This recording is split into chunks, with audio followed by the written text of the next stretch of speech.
de l'Évangile de Jésus-Christ selon saint Jean, chapitre 20, versets 19 à 23.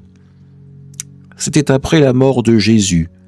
Le soir venu, en ce premier jour de la semaine, alors que les portes du lieu où se trouvaient les disciples étaient verrouillées, par crainte des Juifs, Jésus vint, et il était là au milieu d'eux. Il leur dit « La paix soit avec vous ». Après cette parole, il leur montra ses mains et son côté.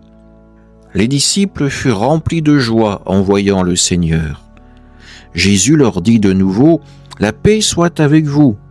De même que le Père m'a envoyé, moi aussi je vous envoie. » Ayant ainsi parlé, il souffla sur eux et il leur dit « Recevez l'Esprit Saint. À qui vous remettrez ses péchés, ils seront remis.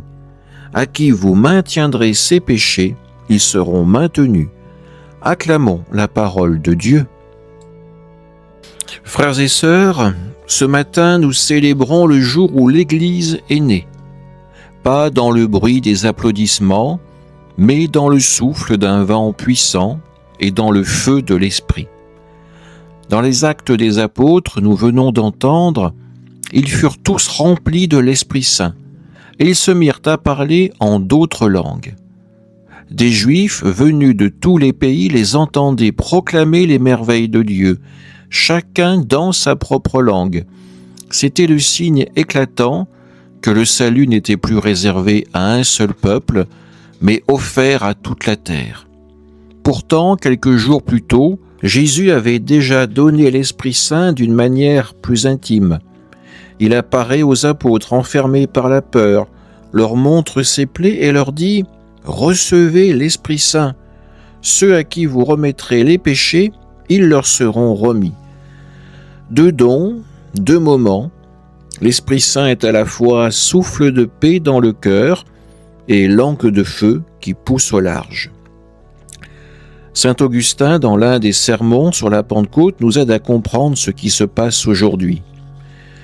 Ce que signifiait alors le don des langues, c'est aujourd'hui l'unité de l'Église qui le réalise. Ce n'est plus par le don des langues que l'Esprit Saint se manifeste maintenant, mais par la charité qui unit tous les peuples. Autrefois, chaque fidèle reçoit le don de parler toutes les langues. Aujourd'hui, l'Église tout entière parle toutes les langues dans l'unité de la foi. Que personne ne dise donc « Je n'ai pas reçu l'Esprit Saint ». Si tu aimes la paix, si tu aimes l'unité, si tu aimes l'Église répandue dans le monde entier, tu as l'Esprit Saint. Ces paroles sont très belles, mais parfois un peu difficiles à vivre, car nous aussi, comme les apôtres au début, nous pouvons nous sentir limités, maladroits ou même inutiles dans notre foi.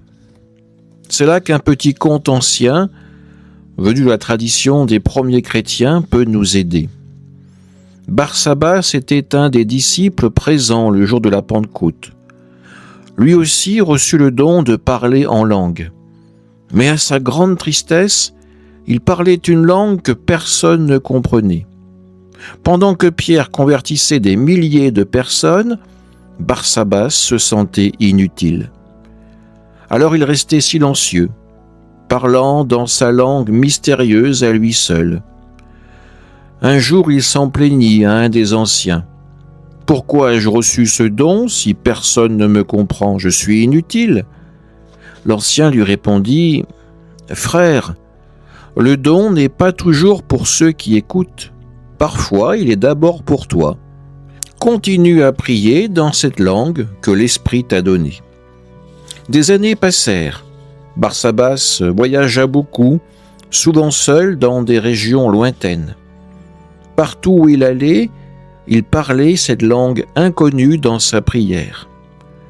Un soir, dans un village très reculé, des barbares l'entourèrent, prêts à le tuer. Barsabas, terrifié, se mit à prier à haute voix dans sa langue mystérieuse.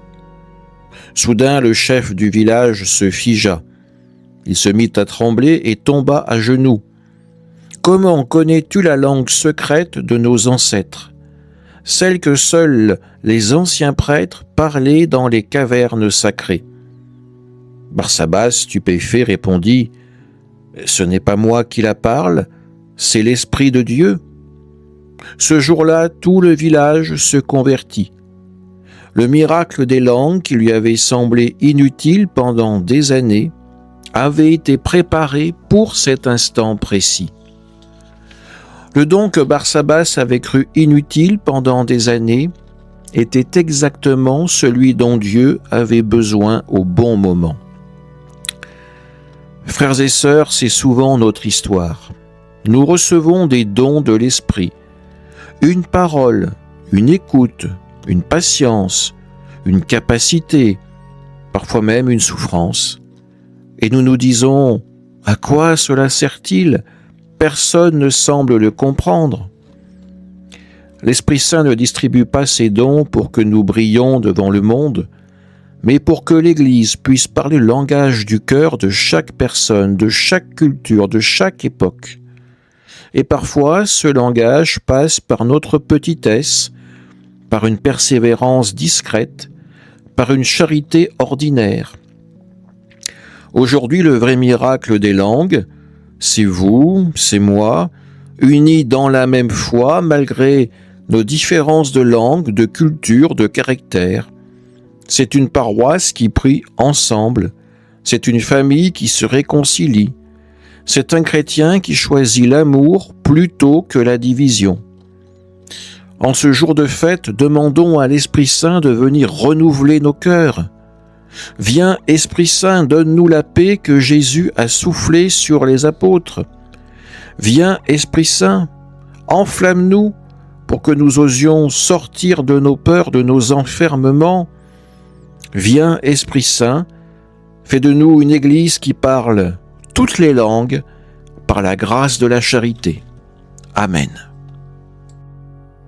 Nous te rendons grâce, Dieu notre Père, pour la foi chrétienne, présente dans le diocèse de Lyon depuis si longtemps, et pour le témoignage de sainteté laissé par tant d'hommes et de femmes. Aujourd'hui, la moisson est abondante. Dans la diversité de nos vocations, nous voulons proclamer le nom de Jésus et transmettre la foi à ceux qui ne le connaissent pas. Fais de nous des disciples missionnaires au service de ce monde que tu aimes et que tu veux sauver. Nous te rendons grâce pour les familles dans lesquelles la foi est vécue et transmise, pour les diacres, signe du Christ serviteur, et pour tous les baptisés qui s'efforcent de vivre leur vocation à la sainteté. Nous croyons qu'aujourd'hui encore tu appelles des jeunes à tout quitter pour devenir prêtres, religieux ou consacrés. Donne-leur la grâce de répondre avec générosité à ton appel. Répands en abondance l'Esprit Saint sur ton Église, Seigneur, et donne-lui les vocations dont elle a besoin. Nous t'en supplions par l'intercession de la Vierge Marie, de saint Irénée, de la bienheureuse Pauline Géricault et de tous les saints. Amen.